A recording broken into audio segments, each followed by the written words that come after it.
आकाशवाणी कोलकाता गीतांजलि उछन तालमा खन पुनसाई मरगेल तुरुई गेटोरे थुरु मीटर रे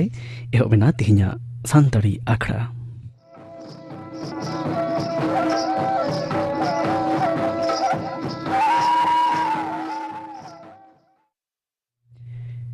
निद्दो आंचमपे तेहिना कथा देवनतेगुन आदिवासी वीर नोआ कथा लई लेखान गे दिशेरे हेलकाव गदोआ सान्ताड़ी अनड़हे साहेब रिनी महाकवि साधु रामचंद मुर्मुआ कथा उनी महतान मानमिया गे तेहिन दो जानाम माहा कना जानाम लेनाय बांग्ला 1904 साल रेना तेहिना माहित मेनेक 13 बैसाख हिलो इंग्रेजी हिसेब लेकाते दो 1909 साल जानाम लेनाय नाहा दो झाड़ग्राम जिला रेना सिलदा सोर कामारबांदी आतोरे आपात ᱧᱩᱛᱩᱢ दो मोहन मुर्मू एंगात दो कुनी मुर्मू 1903 साल रे आतु रेना स्कूल रे को भर्ती लेदेया और ओंडे खन गे एलपी और यूपी पास काते भीमपुर सावताल मिशन स्कूल रे को भर्ती लेदेया हॉस्टल रेगे तहन तहे नोडे खन गे लासेर हातांगन साधु रामचंद दो मिडिल बांग्लाय पास लेदा ओना तायनम रेंगेज दशा खातिर आतोते रुवाड़ हेजेना जुवन उमेर खन के साधु रामचंद दो सेरेñ पहाटा रे दो गाखुड़ियै तहे कना ओना खातिर तेगे तायम दाराम जीवन रे अथम सेरेñे गा गाबान आकादा ओना सावते अथम अनड़हे ऑल आकादा आजा ऑल रे जेलेका प्रकृति से लयम रेना कथा मेनाआ ओनकागे हर सावता रे बाड़ी चलना को विरुद्ध रेहों कलम ᱧᱩᱛᱩᱢᱟᱱ तड़वाड़ी झलकाव आकादा सानाम कोगे बन बाडाया आजा ऑल सेरेñ देवन तेगुन आदिवासी वीर हड़पन ठेन जातियारी सेरेñ रेना ठावे ᱧᱟᱢ आकादा ओना सुमुंग दो बांग सान्ताड़ी पार्सी लागिद 1922 साल रे आखर होय तैयार लेदा ᱧᱩᱛᱩᱢ दो मौज दांदेर आँख मेनखान सान्ताड़ हपन को तालारे प्रचार ना अभाव खातिर हर बांग को अपनार लेदा अथमे ऑल आकादा मेनखान बांचाव तहन भोर रे मेट्टांग पतब हों बांग छापा आकान ताया बंगा ताला तायनम आज ᱧᱩᱛᱩᱢ ते तैयार साधु रामचंद उयहर बाथान और मारांग बुरु प्रेस रेनी गालिम डॉक्टर सुरहित कुमार भौमिका कुरुमुटुते साधु रामचंदा ऑल कदो पतब आकारते छापा सदरेना साधु रामचंदा पतब कदो नंका सारी धरम सेरेñ पुथी पोइलो हाटिंग छापा सदरेना 1903 साल रे दसार हाटिंग दो 1912 साल रे ऑल दोहो अनड़हे पोइलो धाव छापा सदरेना 1904 साल रे दसार धाव दो 1903 साल रे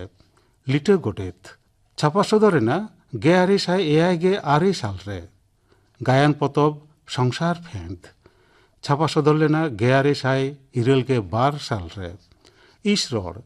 पोइलो धाव छापा लेना 1909 साल रे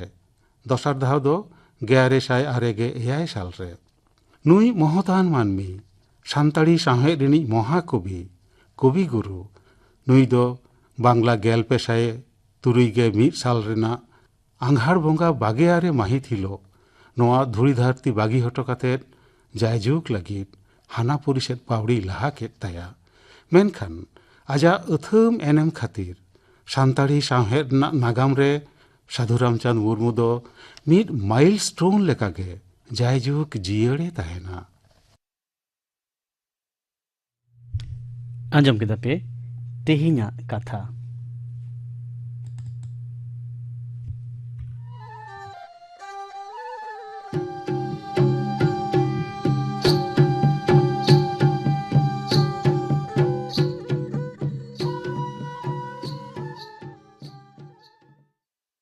आकाशवाणी कोलकाता खबर पढ़ाई दिन कल्पना मुर्मू मारामंत्री मनता नरेंद्र मोदी मेन किया जे सरकार दो डिजिटल भारत मिशन रेना अपरिहार्य अंग हिसाबते विचार व्यवस्था रे प्रयुक्त प्रयोग रेना संभावना तुनुकिया काते नेलेट काना नवा दिल्ली रे तेहन जुदो जुदो पनत रेन मुख्यमंत्री को और हाईकोर्ट रेन सिरा विचारिया को जुमिद हेलमेल उडो सगुन तायम मारांग मंत्री आजा भाषण रे नोय सदर आकादा दिसम रेन सिरा विचारिया एनवी रामाना आईन और विचार मंत्री किरण रिजिजू जुदो जुदो पनत और केंद्र शासित अंचल रेन मुख्यमंत्री को हेलमेल रे सेटर हेना आकाद को पनत मुख्यमंत्री माननीय ममता बनर्जी हेलमेल रे सेलेदोग लागिद ते होला रेगे नवा दिल्ली ते सेन सेटेर आकना। विदेश मंत्री doctor S Jaishankar Bhutan rain Marang मंत्री लोटे शेरिंग साउते थिम्पुरे देश दिसोम परिस्थिति और एलेकारे उदनाव नियतिकिन दुड़ुब ᱧᱟᱯᱟᱢ आकना। भूटान रेन विदेश मंत्री हा नेवताते डॉक्टर शंकर दो बार सिंहा सांघारे भूटाने सेन आकना। डॉक्टर शंकर दो भूटान रेन राजा जिगमे खेसर नागियल वांगचुक साउते होय दुड़ुब ᱧᱟᱯᱟᱢ आकना मेनते खबरे बाडाय आकना।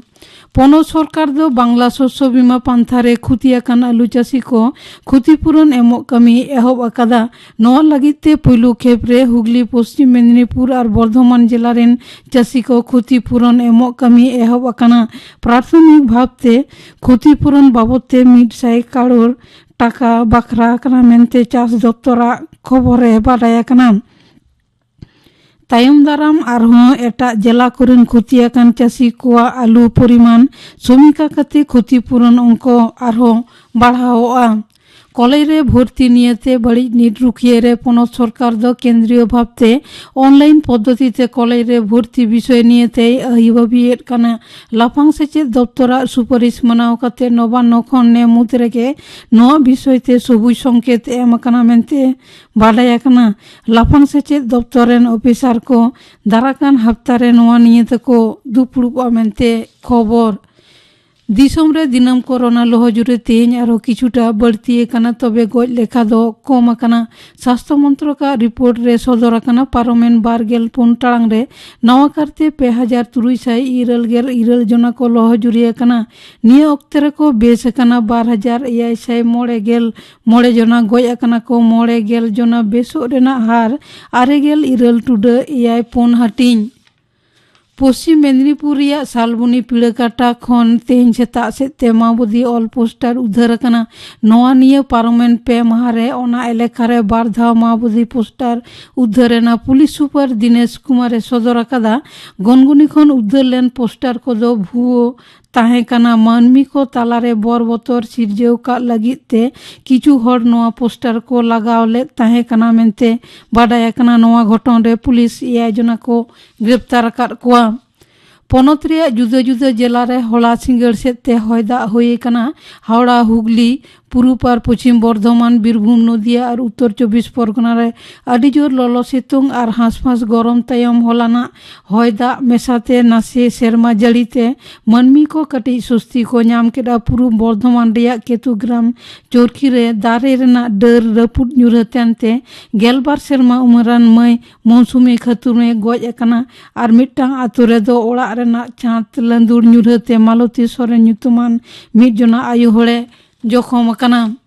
अफगानिस्तान रिया राजनगर काबुल रेना मिटांग मस्जिद रे होलानो विस्फोरण ते कम काते 11 जना को गज आकाना और 12 जना को जखम आकाना। तिकिन धाबिते अकय संगठन हो नोआ विस्फोरण रिया दाय बांको स्वीकार आकादा। बांग्ला दल दो 75तम जातीय फुटबल संतोष ट्रॉफी फाइनल रे राकाब आकाना। केरल रेना मांजेरी पायानाडा स्टेडियम रे होलानो दोसार फाइनल रे 5 गोल ते मणिपुरे हराव कादिया। नोआ निये बांग्ला दो 46 दा संतोष ट्रॉफी फाइनल रे राकाब एना। मियांगो फाइनल रे बांग्ला दो सापड़ाव तेनि से आयोजक केरल साथे ᱧᱟᱯᱟᱢᱟ। खबर पढ़ा दो नोंडेगे मुचाद एना। आकाशवाणी कोलकाता रेना गीतांजलि उछन तालमा खन उछन उकान सान्तरी आखड़ा पे आंजमेदा आखड़ा कमी होरा गपना सान्तरी आखड़ा पे आंजमा कपुनी हेम्ब्रोम साउथिन को सेरेñ अनिल बरन हेम्ब्रोम साउथिन को सापड़ावतिन सेरेñ आंजमा पे कटन हेम्ब्रोम सेरेñ आरि सेरेñा केशव चंद्र सोरेन। इने बेगन गपा पे आंजमा मे माहा बाबते थुतियाय सुतलाल सोरेन गपना आखड़ा कमी होरा पे आंजम केटा। नित आंजम पे पद्मश्री मान सिरबा अमिटी कालीपद सोरेन मेनेक खेरवाल सोरेन साव मिट खास कुपली रपोड़ तेहिंद आंजम पे दोसार मेनेक मुचाद हाटिंग कुपली रे दो मेना कदिया नाओमी शांति हेम्ब्रोम। आमा आर मिट्टेन अडी मरांग एनेम मेना जात्रा इदी कते मिट्टेन ओपेरा टीम हो आमा ताहे कना से मिना उना को जतो लेबुन में जात्रा बाबते हैं। जात्रा टीम नो ताहे कना ओना जखन कोलकाता खेरवाल रस्क महल ओना गायन नि एमात को ताहेन आ इने तायम खान गे आले जखन आदो आलेरेन मार्शल गांवता रेन को लई केदा जे ताले आबो मातो फांड दरकार कान ताबोना आबो हन टाका पुइसा रना लाक्ति हुयुग कान ताबोना ताले ओकारे बोन ᱧᱟᱢᱟ नय पत्र पत्रिका चला हुयुआ विभिन्न जायगा रे सेमिनार हुयुआ ताले ओकारे बोन ᱧᱟᱢᱟ ताले ओनाते आदो को लई केदा ताले आबो हन मिदटांग ओपेरा बोन बेनावा आदो ओनाते आले 1990 साल रे कोलकाता खेरवाल ड्रामाटिक क्लब ले तैयार केदा ओना दो आसल उद्गोइज दो ताहे कान ताबोना आबो सनातन मांडी ताहे कनाय तारपरे नय सुशील कुमार सोरेन विश्वनाथ मुर्मू नुकू गुरुपदो हांसदा नुकू बालीरेन को ताहे कना आड़ी उतर गे और इᱧᱟᱹᱜ ᱦᱚᱸ ᱢᱤᱫᱴᱟᱝ ᱩᱭᱦᱟᱹᱨ ᱵᱷᱟᱵᱽᱱᱟ ᱛᱟᱦᱮᱸ ᱠᱟᱱ ᱛᱤᱧᱟ ᱤᱧ ᱫᱚ गायन दो अड़ी गई रस्का तो आदो ओना खातिर गे आदो ओना गायन सेट ते गेले हेज एना और गायन अड़ी उतर गायन गेले उदुग केदाले गोटा बिहार उड़ीसा बेंगल गोटा गे उदुग काते दिसम रे मानवा को आदो आदे दिसे दो नोवा गे ताहे कना जे पतब पथाम तालाते मतो दिसम रे हर जहां को सेचेद कना उनको गे पढ़ाव काते को बुझाव दाड़िया कना जे चेद को ओला कदा चेद को उयहर भावना नोवा तालाते सदरक कना मेनखान आदोले चिंता केदा जे सानाम हर को जहां सेचेद ते आरी को आदा ताबोना जे सेचेद खन सहारे मेना को ताबोन उनको हर हो चिकते नापाय डाहर तेबोन डाहरा कोआ ताले आबो दिस हुदिस दो हुयो कना गायन गायन तालाते आबो बोन उदु सदरा को जे नोवा दो बुगिया नोवा दो बाड़िया ओना दाराते गायन डाहर दोले साब केदा और सारी दो सारी कान गया और नोवा गायन जहां तिना होई कना ओना गायन रे दो नेतार जहां को गायन को ओले तबना निछोक मिटांग एंटरटेनमेंट लगी तो बांग इᱧᱟᱹᱜ गायन रेना विषय वस्तु के ताहे कना जेमन 2001 साल रे उन दो पार्सी लड़ावना लगी ते जहां जरूरत कान थाई गोटा भारत दिसम रे संताड़ को बन उयहर थाई जे पार्सी संविधान इरेलना राधा रे सेलेना ओना ना विषय वस्तु ताहे कना थारी देखारे में दा ताहे कना जे नोवा सेचेद सेते तायमा कना बन तापे हाड़ी पुरो रे बन जबे कना बन देन अनार ते बन काहिल चाबा कना बन तारपरे मांझी पारगाना को ठीक सही बाको बिचिरदा नो नोवा को साब रकाब होइना ओना को साब रकाब ना नोवा गे दिसे तिन दो जे इन हो जहां सावतारिन ताहे कना आदो आतो दिसम रे हरा कना तो आदो दोमे सोर खन ओना को तो नेल कदा जे नोवा अनाट को तो चिकते सारा ताले ओना को तो गायन तालाते साब रकाब होइवा ओना खातिर गे ओना गायन दो ओला कदा आदो नो जत्रा दो चिलिका होड़ को तलारे दो पे सदोरे तेना उन्दो सदर दो गोटा गेले सदर कदा आदो उन समय दो नोंका उन समय मतो नोंका गे ताहे कना जे बछर गे विभिन्न जगह रे कांटेक्ट काते को इदी ले ताहे उन समय दो नेतारा जेमन रेट कना उनका दो बांग अडी कम गे ताहे कना नोंका हो चलाव कना आदो आले ड्रामाटिक क्लब आदो नोंका मिटटांग उहिर हबना ताहे कना उन नेतार जेमन जहां पार्टी गे टाका फुल पेमेंट जुदी बा माया बाय चलाय किंतु उन दो नोंका होय कना आले दो सांतार दो बाको लिया हर खान गे पेड़ा आदो फोन लिया को जे उमुक दिन लो नोडे शो हुयुआ आदो ले चला ताहेन आदो आड़ी समय नोंका होय कना जुदी बाको हर लेना होयतो कमिटी को लॉस ना उन दो किंतु आले बाले प्रेसार को थाय बाले जोर जबरदस्ती को जे टाका एम गे हुयुआ उनको ठन बोलम ने नेहरोआ ठीक गया आपे गायन पे करा होचो कदा आले गायन उदुर रना सुजोग पे एम का लिया ताले आले ले रुवर चला ताले जम लगित आले आर्टिस्ट को ले जम होचो को तो इने जम ना खर्चा ते निमाले पे नोंका कते होले उदु अकदाले आरकी आदो सरीगी नोआ दो सामता लगी से अपनार होड़ लगी आपे दुलड़ से दुख से मिटे भार गी तहे कना जे चे लेकाते सामता बुन तुल रकाबा रकाब चुया लहांती डहार रे बुन अगुया मेन स्ट्रीम रे बुन अगुया ओना को हुदिस काते गे नुन पे कमी केदा अपनारा आइमा जिनिस से आइमा इमानते को अलाय काते और उना तिगी तेहिन नित मारांग मिटन सिर्फ एम ᱧᱟᱢ दाड़े कावदा जत्रा ना नवा ये को नुकु विशेष करते उन समय मतो तिल्ले हपन आर्टिस्ट को मतो बाको ᱧᱟᱢᱚᱜ कान ताहे उन समय तो जहां तिना बाहुड़िए को ताहे कना उनको गे सिलेक्ट अकाद कोले काटिज काटिज गिद्रे को हेम हबर काते राबांग रियाड़ इदी काते एनते रहो जे यात्रा बन उदुगाबन और उद्देश्य दो उन दो चिके कना नेतार दो नोंका कना आर्टिस्ट को पैसा जुदी बामाया उनी दो यात्रा रहो बाय सिलेदो आय से जहां रहो बाय सिलेदो गया किंतु उन समय दो नोंका कना जे अबो मिटटांग टारगेट हुयुक कान ताबोना ओने गायन बन उदुगा गायन तालाते हरबन चेंगाव कोआ आदो नोआ दो आले होले बाले बुझियो दड़िया दा चेड होते तो बन गायन दा किंतु बांग नोआ दो आले दोले उहिर केदा नितो दो नियोय उहिर दा नोआ दो सावता आयोगे आले दो उदु होचो के लिया बाखान दो काटिज काटिज बाले बेकेट गिदरे को हेम हबर काते ओने गायन बन उदु केदा मिद उदु काते आरो दोसार ले हिजुक कना आर नोय जे इनहो नवा गायन को उदुग खातिर गे इन हतो बैंक रे प्रमोशन बुñ हताव लेदा माजे माजे नवा यात्रा खातिर गे उइदाउट पे लेना आदो इन दो नवा गे उइहर केदा जे दिसम रे मातो चाकरी कान गेता बोना को मेनखान सावता लागिद दो दमे उइहर ना ऑक्टो दो बाबन नामेदा आदो निदा इन गे बखान मॉनिटरी सेटिंग लुजारोआ चित चिके कना एंते रहो जहां सावता आयो जे इया मेट समाज रे नेले कना जे नित हो आडी मुमुयो गे मेनाया नुया मेदहारे जुदी नासिना रहो लांदान झलका होचो दाड़िया इन मने जे नवा धुड़ी धरती रे जन्म काते इया जनम सार सागुन कना मेनते आनके हो नवा नेशा तेगे साहेड होन चर्चा कदा सेरिन को होन चर्चा कदा गायन होन चर्चा कदा और आम ओकम अलाई के ओना दो जो बहाय ना ओना दो जो बहायन गया चेदा से ओनाते आदमी ले दे नय 4 मोड़े सेरमा लेका नवा कामी रे हड़मो जीविन अलाय का तिया आदो जेमन मिट बार गाते को उन समय आले मा तो बैंक रे दो ट्रेनिंग ना व्यवस्था ताहे कना अलीपुर रे आदो किछु गाते को मितिया या नवा को तो बाधा में नवा को तो हम तो बैंक रे ऑफिसर में से भागे सैलरी न्यामा आदो निदा आपे के ऑफिसर तबन पे यार इन दो बखान बन ऑफिसर ने चिके कना लेदा नवा को तो कोरा को चित बांग हुआ पासे सैलरी रे आम हुदिस के खान दो तेहेन नवा पूरा सावता लगिद ओकाटा मिटे मरांग मन आमेम अर्जाव कान पासे बांग होई दाड़ी को आदा ओना कम अलाई के ते नित दो पूरा सावता लगिद अडी मरांग गौरवना कथा गी होइना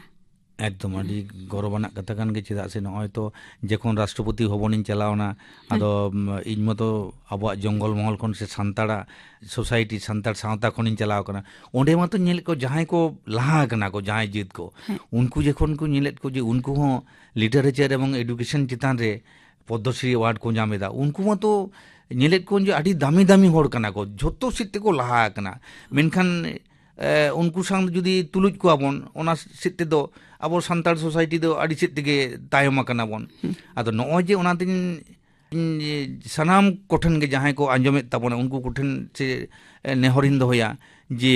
आबोरेन जुदी बचर के नोंका पद्मश्री अवार्ड को नाम ताबना से आरो ओना कोरेन लाफांग सिरपा को नामा एंडे खान चिके कना नय जे तेहेन साहेड आर सेचेत पाहटाते नोआ पद्मश्री अवार्ड नाम कदा नोआ दो आड़ी मारांग दायित्व कना तो आदो नोआ दायित्व दो चिके कना दिसोम रेन होर नोआ को बुझो होचो को हुआ जे साहेड रेना लाक्ति मेना सेचेत रेना लाक्ति मेना आर जानी नोआ दो भारत सरकार जानी आज नोआ उहिर काते के जे नुई होर मिट्टांग बन छिटिरिया नुई तला तेगे आया सोसाइटी रेन होर चिके तो को हारा बुरुआ तायम खन लहा सेत बन आगु कुआय ओना अंगीभार बन गोया नोआ दो लई गनोआ मिड हिसाब ते दो इन माझे माझे उहिरा जे राष्ट्रपति भवन रे भारत सरकार हो इदी काते जानी सिरपा ᱧᱩᱛᱩᱢ ते नोआ अंगीभार दे गो आदिनाय जे आम दो आमा सोसाइटी रेन होर अंगीभार ले गो आम कना नुकु साहेड सेते सचेत सेते लहा कोम नोआ लागित गे जानी सरकार सिरपा एमा दिनाय इया दो आड़िसो बानु तिया चेदा से अबो नोआ दो लहानतिना लाक्ति मेना है और रेडियो से संताली अखड़ा होते ते हो सावता लगित सामहेद लगित अडी गान एनएम मेना तमा आदो नित थोड़ा रेडियो इदी कते ओका एम का बात बोन ओना बाबत थोड़ा लय अपन रेडियो इदी कते दो चेद इन लिया नोआ दो जेखन पहिले रेडियो कोले आंजम ताहे दिसम रे उन मातो नेता लेका दो सुजोग सुविधा बांग ताहे कना उन दो आले आतो रे मेटटांग को जहां चाकरी ताहे को उनको उड़ा रे रेडियो ताहे कना उन समय मा तो झतो आतो होड़ मिठेन ले जारा को ताहे नोय जे मेटटांग रेडियो आंजम ना मेटा रिस्क ताहे कना आदो नेतार एटा एटा गाते को नेल को रेडियो बाको आंजम रा इन दोኝ आंजम गया ओना छोटा 5 रे दो रेडियो ठेन दोኝ तहन गया और आंजम गे लेदिन बांग तेन चेत प्रोग्राम हुआ ओना दाते माझे माझे कुकली होñ गिए गया जे नवा को प्रोग्राम हुई लेन खान दो भागे को गया जेखन गे नवा नवा आर्टिस्टा नवा नवा सेरेंज गे आंजमआ नुना रस्के बुझा और झोतो खन मारांग भागे कथा दो होना नय जे आबोना ओरिजिनलिटी ते निर्ल ते नय आकाशवाणी तालाते साब दोहो कना जहां दो नितो दोबन नेलदा बाहरे बाहरे जहां आर्टिस्ट को सेरेंज दा जहां ओना को दो विकृति चला कना जे आबोआ लाई लाकचार से एने सेरेंज को एटा डाहर ते डाहरा कना मेनखान आकाशवाणी गे नित हो तिंगु कान ताबोनाय जे बांग ओना डाहर ते दो आलोपे डाहरा ताबोना जे आपेया ओरिजिनलिटी से आपेया निर्ले उपरुम दो इंजिन साब दोहो कदा आदो संताली अखड़ा से रेडियो से आकाशवाणी लगी नौकान हुदिस जोंग मिना तमा एंते आले तलारेन आलेरेन हिस कान गियाम रेडियो रेन हिस कान गियाम आले तो नितबे नुया गिला अटकार दा दो आम से खो नुआ को अंजम कते बडाय कते अडी तेगी भागेले अटकार दा आर आदो अडी गुणमना जुहार आले लगी नौकान हुदिस इयते आदो थोड़ा उना यात्रा रिया अंजम किया को अंजमिया को हो यात्रा ना दो ते नासिना बोन सेरेजा बोन हैं अच्छा नासिना अदो गायन मातो गोटा गे करा हुई कना अदो ओना लेकाते जहां मिटांग होय होय से टुकुड़ा थारी दकारे मेदा रेना जहां एतहब सेरेन ताहे कना ओना रेना गिन आंजोबन कना नासिना की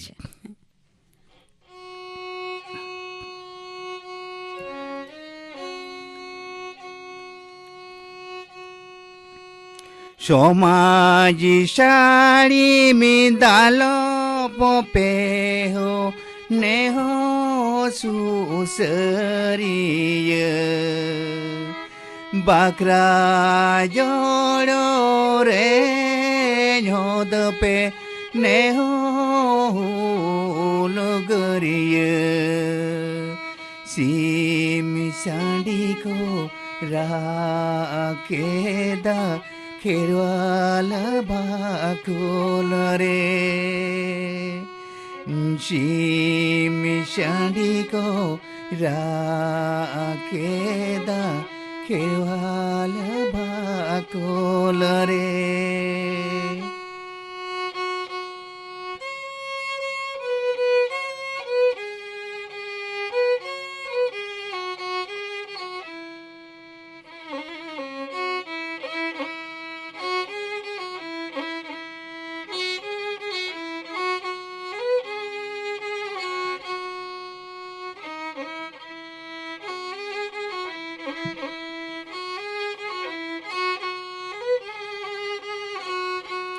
सोमाजी धर्म चिति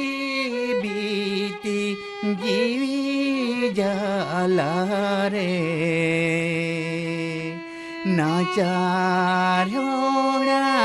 मेदा जोरो तारी दाकारे खिरवाल बोया नीतो मेना नकोय तांगीरे खिरवाल बोया नीतो मेनाम नकोय तांगीरे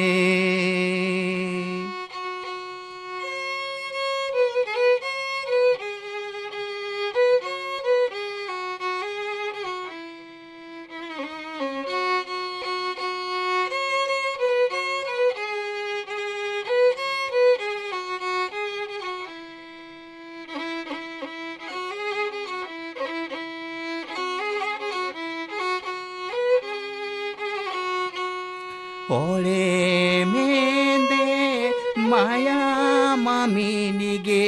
बांको दुलड़ाम राते मेरो धन काना जाना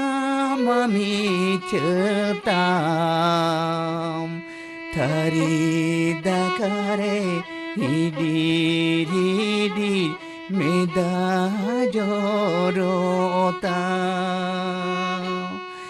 तारी दकारे हिडी मेदा जोरोता तारी दकारे हिडी मेदा जोरोता सरिगी अडी अंतर जोटेट आना की नोआ आम आंजमात बुना और नोआ तिगी बडाई उरुमोक कना से बुझेव उरुमोक कना जे सावता लगित आबो दो तीन जस्ती आर उयहर जरूर तबुन हुदिस जरूर तबुन नित हो एंते एटा एटा जत से एटा एटा समाज को से बुन बेंगे देखाय उनको खोय दो नित हो ढेर ताइनोम रेगे मेना बुना आर लहा रिया जरूर मेना मुचाद रे नोआ को जोतो मिद सामठाव काते चे एम लई के बोना मुचाद इन लिया बोना जहां को ᱟᱵᱚ ᱥᱟᱱᱛᱟᱲᱤ ᱟᱠᱷᱲᱟ ᱠᱚ ᱟᱸᱡᱚᱢᱮᱫ ᱛᱟᱵᱚᱱᱟ ᱟᱨ ᱡᱟᱦᱟᱸᱭ ᱠᱚᱠᱚ ᱟᱸᱡᱚᱢᱮᱫᱟ ᱟᱸᱡᱚᱢ ᱠᱟᱛᱮ ᱦᱚᱸ ᱟᱵᱚ ᱥᱟᱶᱛᱟ ᱨᱮ ᱠᱤᱱᱛᱩ ᱱᱚᱣᱟ ᱯᱟᱥᱱᱟᱣ ᱦᱩᱭᱩᱜ ᱛᱟᱵᱚᱱᱟ ᱟᱨ ᱤᱧ ᱫᱚ ᱯᱚᱫᱽᱢᱚᱥᱨᱤ ᱥᱤᱨᱯᱟᱹ ᱫᱚᱧ ᱧᱟᱢ ᱟᱠᱟᱫ ᱛᱟᱵᱚᱱᱟ ᱥᱟᱶᱦᱮᱫ ᱟᱨ ᱥᱮᱪᱮᱫ ᱪᱮᱛᱟᱱ ᱨᱮ ᱟᱨ ᱥᱟᱶᱦᱮᱫ ᱟᱨ ᱥᱮᱪᱮᱫ ᱵᱟᱠᱷᱨᱟᱛᱮ ᱛᱮᱦᱮᱧ ᱫᱚ ᱫᱷᱟᱹᱨᱛᱤ ᱛᱟᱞᱟᱨᱮᱱ ᱥᱟᱱᱟᱢ ᱠᱷᱮᱨᱣᱟᱞ ᱵᱟᱠᱩᱲ ᱨᱮᱱ ᱢᱟᱱᱣᱟ ᱴᱷᱮᱱ ᱫᱚ ᱤᱧ ᱫᱚ ᱱᱮᱦᱚᱨ ᱜᱮ ᱱᱤᱛᱚᱜ ᱫᱚ ᱨᱟᱜ ᱨᱚᱫᱷᱚᱱ ᱜᱮ ᱞᱟᱹᱭ ᱜᱟᱱᱚᱜᱼᱟ ᱫᱚᱦᱚ ᱦᱩᱭᱩᱜ ᱛᱤᱧᱟ ᱪᱮᱫᱟᱜ ᱥᱮ ᱟᱵᱚᱱᱟᱜ ᱥᱟᱶᱛᱟ ᱨᱮ ᱱᱤᱛᱚᱜ ᱟᱹᱨᱩ ᱯᱷᱮᱨᱟᱣ ᱨᱮᱱᱟᱜ ᱞᱟᱹᱠᱛᱤ ᱢᱮᱱᱟᱜ ᱛᱟᱵᱚᱱᱟ ᱛᱮᱦᱮᱧ ᱟᱵᱚ ᱥᱟᱶᱛᱟ ᱨᱮ ᱡᱟᱦᱟᱸ ᱦᱟᱺᱰᱤ ᱯᱟᱹᱣᱨᱟᱹ ᱨᱮᱱᱟᱜ ᱡᱟᱦᱟᱸ ᱪᱚᱞ ᱢᱮᱱᱟᱜᱼᱟ ᱚᱱᱟ ᱫᱚ ᱵᱚᱱᱫᱚ ᱜᱮ ᱦᱩᱭᱩᱜ ᱛᱟᱵᱚᱱᱟ ᱵᱟᱠᱷᱟᱱ ᱫᱚ ᱵᱟᱵᱚᱱ ᱞᱟᱦᱟ ᱫᱟᱲᱮᱭᱟᱜᱼᱟ ᱪᱮᱫᱟᱜ ᱥᱮ ᱡᱩᱜᱽ ᱡᱩᱜᱽ ᱠᱷᱚᱱ ᱫᱚ ᱟᱵᱚ ᱫᱚ ᱦᱟᱺᱰᱤ ᱯᱟᱹᱣᱨᱟᱹ ᱵᱚᱱ ᱧᱩ ᱟᱹᱜᱩ ᱟᱠᱟᱫᱟ ᱢᱮᱱᱠᱷᱟᱱ ᱦᱟᱺᱰि ᱯᱟᱹᱣᱨᱟᱹ ᱧᱩ ᱠᱟᱛᱮ ᱱᱤᱛᱚᱜ ᱫᱚ ᱟᱨᱚ ᱛᱟᱭᱚᱢ ᱥᱮᱫ ᱜᱮᱵᱚᱱ ᱪᱟᱞᱟᱜ ᱠᱟᱱᱟ ᱟᱵᱚᱣᱟᱜ ᱰᱮᱵᱷᱞᱚᱯᱢᱮᱱᱴ ᱫᱚ ᱵᱟᱝ ᱦᱩᱭᱩᱜ ᱠᱟᱱ ᱛᱟᱵᱚᱱᱟ ᱛᱟᱨᱯᱚᱨᱮ ᱱᱚᱜᱼᱚᱭ ᱟᱨᱚ ᱵᱚᱱ ᱧᱮᱞᱮᱫᱟ ᱡᱮ ᱱᱚᱜᱼᱚᱭ ᱛᱮᱦᱮᱧ ᱜᱟᱯᱟ ᱡᱟᱦᱟᱸ ᱚᱨᱠᱮᱥᱴᱟᱨ ᱫᱤᱥᱚᱢ ᱨᱮ ᱪᱟᱹᱞᱩ ᱟᱠᱟᱱᱟ ᱚᱸᱰᱮ ᱢᱟᱛᱚ ᱵᱚᱱ ᱧᱮᱞᱮᱫ ᱠᱚᱜᱮ ᱟᱵᱚᱨᱮᱱ ᱞᱚᱭᱟ ᱢᱟᱹᱭ ᱵᱟᱹᱵᱩ ᱛᱟᱠᱚ ᱠᱚ ᱪᱟᱞᱟᱜ ᱠᱟᱱᱟ ᱢᱤᱫ ᱧᱤᱫᱟᱹ ᱚᱨᱠᱮᱥᱴᱟᱨ ᱥᱮᱨᱮᱧ ᱠᱚᱠᱚ ᱟᱸᱡᱚᱢᱮᱫᱟ ᱟᱫᱚ ᱟᱸᱡᱚᱢ ᱠᱟᱛᱮ ᱯᱟᱹᱣᱨᱟᱹ ᱦᱟᱺᱰᱤ ᱦᱚᱸᱠᱚ ᱧᱩᱭᱮᱫᱟ ᱟᱠᱚᱣᱟᱜ ᱡᱮ ᱫᱟᱨᱟᱠᱟᱱ ᱫᱤᱱ ᱨᱮ ᱡᱮ ᱱᱩᱠᱩ ᱜᱮ ᱟᱵᱚᱨᱮन ᱥᱚᱨᱮᱥ ᱱᱟᱜᱟᱨᱤᱭᱟᱹ ᱢᱮᱱᱛᱮ ᱵᱚᱱ ᱜᱚᱨᱚᱵ ᱠᱮᱭᱟ ᱚᱱᱟ ᱜᱚᱨᱚᱵ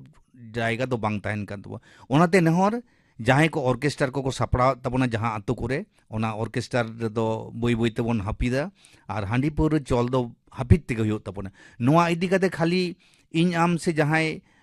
ᱩᱭᱦᱟᱹᱨ ᱞᱮᱠᱷᱟᱱ ᱫᱚ ᱵᱟᱝ ᱜᱟᱱᱚᱜᱼᱟ ᱥᱟᱶᱛᱟ ᱨᱮᱱ ᱥᱟᱱᱟᱢ ᱛᱷᱚᱠ ᱨᱮᱱ ᱡᱟᱦᱟᱸᱭ ᱠᱚ ᱢᱟᱺᱡᱷᱤ ᱯᱟᱨᱜᱟᱱᱟ ᱠᱚ ᱥᱟᱶᱛᱟ ᱨᱮᱱ ᱜᱟᱹᱞᱤᱢ ᱢᱮᱱᱛᱮ ᱵᱚᱱ ᱱᱮᱦᱚᱨ ᱡᱚᱦᱟᱨ ᱟᱠᱚ ᱠᱟᱱᱟ ᱥᱮ ᱡᱟᱦᱟᱸ ᱠᱚ ᱜᱟᱶᱛᱟ ᱠᱚ ᱢᱮᱱᱟᱜᱼᱟ ᱥᱟᱱᱟᱢ ᱠᱚᱜᱮ ᱱᱚᱣᱟ ᱫᱚ ᱟᱵᱚᱣᱟᱜ ᱢᱤᱫᱴᱟᱝ ᱡᱟᱹᱛᱤᱭᱟᱹᱨᱤ ᱟᱱᱟᱴ ᱢᱮᱱᱛᱮ ᱱᱤᱛᱚᱜ ᱫᱚ ᱞᱮᱠᱷᱟ ᱟᱠᱟᱱ ᱛᱟᱵᱚᱱᱟ ᱱᱚᱣᱟ ᱠᱷᱚᱱ ᱡᱩᱫᱤ ᱵᱟᱵᱚᱱ ᱞᱟᱲᱟ ᱫᱳᱜ ᱫᱟᱲᱮᱭᱟᱜᱼᱟ ᱛᱚᱵᱮ ᱠᱷᱟᱱ ᱟᱵᱚᱣᱟᱜ ᱞᱟᱦᱟᱱᱛᱤ ᱫᱚ ᱴᱷᱟᱠᱮᱫᱚᱜ ᱜᱮᱭᱟ ᱟᱨ ᱵᱟᱵᱚᱱ ᱴᱷᱟᱠᱮᱫ ᱦᱚᱪᱚᱣᱟᱜᱼᱟ ᱟᱵᱚ ᱫᱚ ᱪᱮᱫᱟᱜ ᱱᱟᱥᱟᱜ ᱰᱟᱦᱟᱨ ᱫᱚ ᱵᱟᱵᱚᱱ ᱪᱟᱞᱟᱜ ᱜᱮᱭᱟ ᱱᱤᱛᱚᱜ ᱫᱚ ᱟᱵᱚ ᱱᱟᱣᱟ ᱢᱤᱫᱴᱟᱝ ᱩᱭᱦᱟᱹᱨ ᱵᱷᱟᱵᱽᱱᱟ te ᱪᱮᱴᱷᱟᱜ ᱦᱩᱭᱩᱜ ᱛᱟᱵᱚᱱᱟ ᱤᱧᱟᱹᱜ ᱱᱮᱦᱚᱨ ᱛᱟᱦᱮᱱ ᱠᱟᱱᱟ ᱥᱟᱹᱨᱤᱜᱮ ᱟᱹᱰᱤ ᱫᱟᱢᱟᱱᱟᱜ ᱠᱟᱛᱷᱟ ᱠᱚᱜᱮ ᱱᱚᱣᱟ ᱛᱮᱦᱮᱧᱟᱜ ᱜᱟᱯᱟᱞᱢᱟᱨᱟᱣ ᱦᱚᱛᱮ ᱛᱮᱢ ᱞᱟᱹᱭᱟᱫ ᱵᱚᱱᱟ ᱟᱨ ᱚᱠᱟ ᱥᱟᱶᱦᱮᱫ ᱟᱨ ᱥᱮᱪᱮᱫ ᱤᱫᱤ ᱠᱟᱛᱮ ᱥᱤᱨᱯᱟᱹᱢ ᱧᱟᱢ ᱟᱠᱟᱫ ᱯᱚᱫᱽᱢᱚᱥᱨᱤ ᱥᱤᱨᱯᱟᱹ ᱚᱱᱟ ᱨᱮᱭᱟᱜ ᱚᱨᱥᱚᱝ ᱫᱚ ᱡᱟᱹᱨᱩᱲ ᱜᱮ ᱟᱵᱚᱣᱟᱜ ᱥᱟᱶᱛᱟ ᱨᱮ ᱟᱵᱚᱣᱟᱜ ᱥᱟᱶᱦᱮᱫ ᱨᱮ ᱧᱮᱞᱚᱜᱼᱟ ᱚᱱᱟ ᱟᱸᱥ ᱢᱮᱱᱟᱜ ᱛᱟᱵᱚᱱᱟ ᱟᱵᱚ ᱡᱚᱛᱚ ᱠᱚ ᱟᱨ ᱢᱩᱪᱟᱹᱫ ᱞᱟᱦᱟᱨᱮ ᱞᱟᱹᱭ ᱜᱟᱱᱚᱜᱼᱟ ᱡᱮ ᱚᱠᱟ ᱜᱟᱭᱟᱱ ᱨᱮᱭᱟᱜ ᱚᱠᱟ ᱥᱮᱨᱮᱧᱮᱢ ᱟᱸᱡᱚᱢᱟᱫ ᱵᱚᱱ ᱛᱷᱟᱹᱨᱤ ᱫᱟᱠᱟ ᱨᱮ ᱢᱮᱫ ᱫᱟᱜ ᱚᱱᱟ ᱨᱮᱫᱚ ᱵᱮᱦᱞᱟ ᱵᱟᱱᱟᱢ ᱨᱮ ᱥᱚᱸᱜᱮ ᱭᱟᱫ ᱢᱮᱭᱟᱭ ᱠᱚᱨᱚᱱ ᱦᱮᱢᱵᱨᱚᱢ ᱟᱫᱚ ᱟᱵᱮᱱ ᱵᱟᱱᱟ ᱦᱚᱲ ᱜᱮ ᱟᱹᱰᱤ ᱟᱹᱰᱤ ᱜᱩᱱ ᱢᱟᱱᱟᱣ ᱡᱚᱦᱟᱨ ᱱᱚᱣᱟ ᱥᱮᱨᱮᱧ ᱤᱭᱟᱹᱛᱮ ᱟᱨ ᱢᱩᱪᱟᱹᱫ ᱨᱮ ᱟᱨ ᱢᱤᱫ ᱫᱷᱟᱣ ᱛᱮ ᱟᱢᱟᱜ ᱱᱚᱣᱟ ᱥᱤᱨᱯᱟᱹ ᱞᱟᱹᱜᱤᱫ ᱮᱱᱛᱮ ᱱᱚᱣᱟ ᱥᱤᱨᱯᱟᱹ ᱫᱚ ᱟᱢ ᱧᱩᱛᱩᱢ ᱛᱮᱜᱮ ᱠᱟᱱᱟ ᱢᱮᱱᱠᱷᱟᱱ ᱚᱱᱟ ᱥᱟᱶ ᱥᱟᱶᱛᱮ ᱟᱞᱮ ᱡᱚᱛᱚ ᱦᱚᱲ ᱥᱚᱢᱟᱡᱽ ᱨᱮᱱ ᱥᱮ ᱥᱟᱱᱛᱟᱞ ᱥᱚᱢᱟᱡᱽ ᱨᱮᱱ ᱡᱚᱛᱚ ᱦᱚᱲᱞᱮ ᱜᱚᱨᱚᱵᱚᱜ ᱠᱟᱱᱟ ᱟᱫᱚ ᱚᱱᱟ ᱧᱩᱛᱩᱢ te ᱟᱨ ᱢᱤᱫ ᱫᱷᱟᱣ te ᱯᱚᱫᱽᱢᱚᱥᱨᱤ ᱠᱟᱞᱤᱯᱚᱫᱚ ᱥᱚᱨᱮᱱ ᱡᱚᱦᱟᱨ ᱟᱹᱰᱤ ᱟᱹᱰᱤ ᱜᱩᱱ ᱢᱟᱱᱟᱣ ᱡᱚᱦᱟर ᱥᱟᱨᱦᱟᱣ पद्मश्री मान सिरपा मिटी कालीपद सोरेन मैंने खेरवाल सोरेन साह खास कुकली रिपोर्ट पे आंजम केड़ा तेहिन पे आंजम केड़ा मुचेर हटिंग कुकली दो तहे केना नामी शांति हेम्ब्रम नि साउते के तेहिना शांति राखड़ा दो नोडे के मुचेरिना